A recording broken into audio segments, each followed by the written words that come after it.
শিলচর আলিয়া মাদ্রাসায় রমজান মাসে দারুল কিরাত প্রশিক্ষণ শিবিরের আয়োজন করা হয়েছে।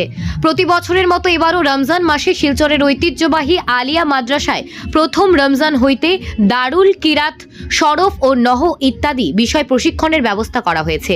এ বিষয়ে শনিবার এক সাংবাদিক সম্মেলন করে মাদ্রাসার অধ্যক্ষ সাব্বির আহমেদ লস্কর বিস্তারিত তুলে ধরেন। তিনি জানান, উক্ত প্রশিক্ষণ শিবিরে ইচ্ছুক ছাত্রদের ভর্তি প্রক্রিয়া আগামী প্রথম রমজান থেকে শুরু করে তৃতীয় রমজান পর্যন্ত চলবে এবং তৃতীয় রমজান থেকে ক্লাসগুলো আরম্ভ হবে। এই প্রশিক্ষণ শিবিরে দক্ষকারী ও আলেমগণ নিয়োজিত থাকিবেন। উক্ত প্রশিক্ষণ শিবিরে মাদ্রাসা, স্কুল ও কলেজের ছাত্ররা অংশগ্রহণ করতে পারবেন। এই প্রশিক্ষণ চলাকালীন ছাত্রদের সম্পূর্ণ বিনামূল্যে থাকা ও খাওয়ার ব্যবস্থা থাকবে বলে জানান তিনি। Bureau report, daily Barak. এই শিলচর আলিয়া মাদ্রাসায় প্রতি বছর আপনার রমজান মাস পালিত হয়। এই মাদ্রাসায় বিভিন্ন জায়গা থেকে ছাত্ররা এই মাদ্রাসায় প্রশিক্ষণের জন্য অংশগ্রহণ করে।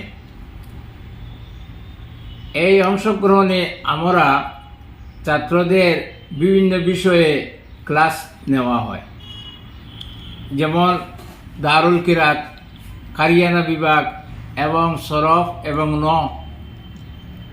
দক্ষ কারি সাহেবগণ এবং আলিমগণ এই প্রশিক্ষণ দিবেন ছাত্রদেরকে। কয়দিন থাকে? এই প্রায় রমজান মাস, প্রথম রমজান হইতে 25 রমজান পর্যন্ত। বিশিষ্ট ব্যক্তি কেউ থাকবেন এই প্রশিক্ষণে? এই প্রশিক্ষণ বিশিষ্ট কারি সাহেবগণ এবং আলিমগণ থাকিবেন। এই প্রশিক্ষণ কি প্রত্যেক বছর হয়? এই প্রশিক্ষণটা প্রত্যেক বছর আমাদের মাদ্রাসায় অনুষ্ঠিত হয়। এই প্রশিক্ষণ দেওয়ার কারণটা কি? এই দেওয়ার কারণ হলো, এই প্রশিক্ষণ দিলে ছাত্ররা এই যে আমাদের আরবিক গ্রামার যেগুলো আছে এইগুলার মধ্যে একটু ভালো হবে।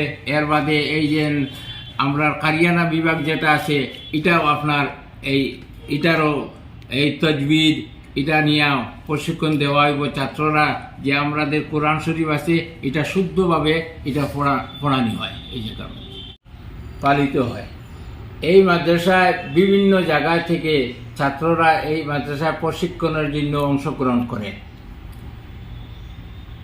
এই অংশগ্রহণে আমরা ছাত্রদের বিভিন্ন বিষয়ে ক্লাস নেওয়া হয়, যেমন দারুল কিরাত, কারিয়ানা বিভাগ এবং শরফ এবং দক্ষ কারি সাহেবগণ এবং আলিমগণ এই প্রশিক্ষণ দিবেন ছাত্রদেরকে।